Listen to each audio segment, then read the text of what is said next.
Hello, I'm Professor John Starr. Today we're here at the Alzheimer Scotland Dementia Research Centre. I'd like to tell you a bit about the centre. We've been open now since 2011 and we really research into the human face of dementia.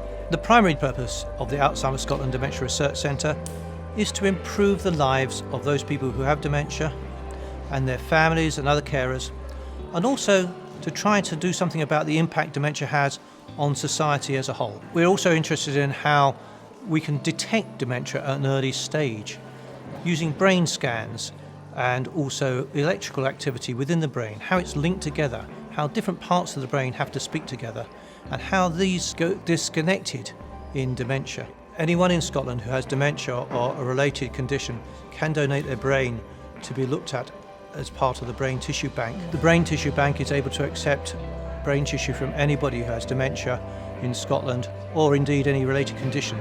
Even those people who are unable to consent can have consent given on their behalf by family members or by someone with a power of attorney. If anybody is interested in donating brain tissue, of course they can contact us here at the centre. My research has focused on the application of a new imaging technique known as MR elastography, which is MRE for short. So the idea is whether MRE could be used as a novel imaging biomarker, and this could help with the development of new therapies, to assist with the differential diagnosis and to help improve patients' quality of life.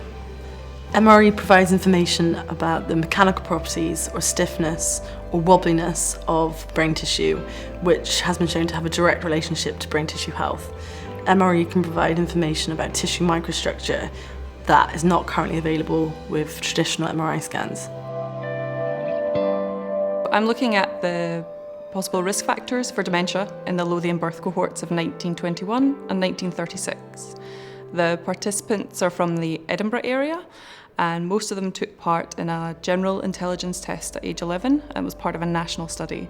And the participants were then followed up in older age. A comprehensive understanding of the risk factor profile for dementia will enable the design of preventative strategies, and that's particularly important given the absence of a cure. Identifying the determinants for dementia may also help us to understand the underlying disease mechanisms, which might in turn guide future research.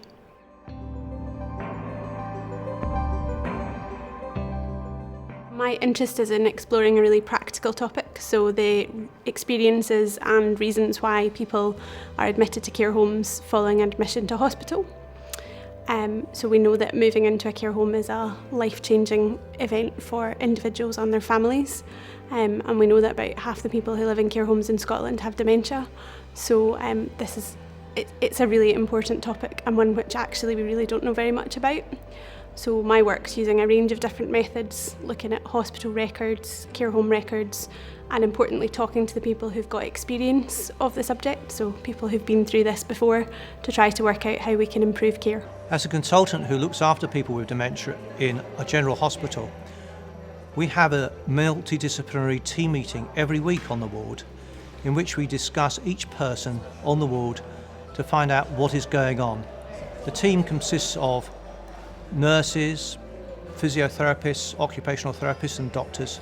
And the idea is to ensure we set goals for people, check those goals are being implemented and make certain that progress is being made.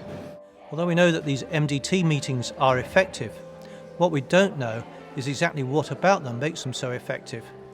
That's why we need to do some research so that we can help people with dementia even more.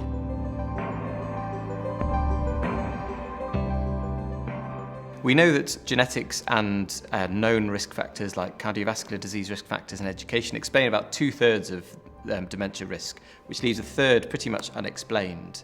And one area or group of risk factors that could be responsible for part of that risk is environmental risk factors, things like air pollution and vitamin D levels which relate to sunlight. So the focus of my research is really trying to understand these a little bit better and how they might influence dementia risk. And if we can understand that better, we might be able to implement some interventions which can prevent or delay the onset of clinical dementia to some extent.